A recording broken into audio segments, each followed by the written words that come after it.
চকরিয়ায় হিজরি নববর্ষ উদযাপন পরিষদের উদ্যোগে স্বাগত র্যালি পথসভা। 10 জুলাই রোজ বুধবার বিকাল 5টায় র্যালিটি চকরিয়া মগবাজার থেকে গ্রামীণ ব্যাংক প্রদক্ষিণ করে থানা সেন্টারে এসে শেষ হয়। এ সময় র্যালি অনুষ্ঠানে হিজরি নববর্ষ উদযাপন পরিষদের চেয়ারম্যান মোহাম্মদ আব্দুল করিমের সভাপতিত্বে সংগঠনের মহাসচিব এম আব্দুল হাকিমের সঞ্চালনায় অনুষ্ঠানের প্রধান অতিথির বক্তব্য রাখেন বেলাল উদ্দিন শান্ত, ভাইস চেয়ারম্যান চকরিয়া উপজেলা পরিষদ।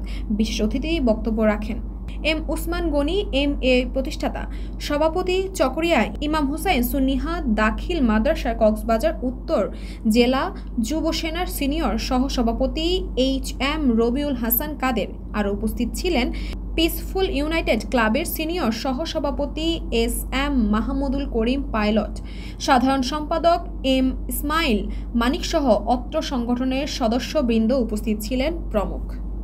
আমরা বাংলা ভাষাকে বুকে লালন করি। আমাদের দৈনন্দিন কার্যক্রম পরিচালনার ক্ষেত্রে আমরা মাস এবং দিনক্ষণ ব্যবহার করি। তুলে দিয়েছি মাওলা, ঘরে ঘরে পৌঁছে দেওয়ার তৌফিক দান করো আল্লাহ। আল্লাহ আপনার হাবিবুর উসিলায়, হিজরতের উসিলায়, আল্লাহ পহেলা আল্লাহ মুহররমের উসিলায়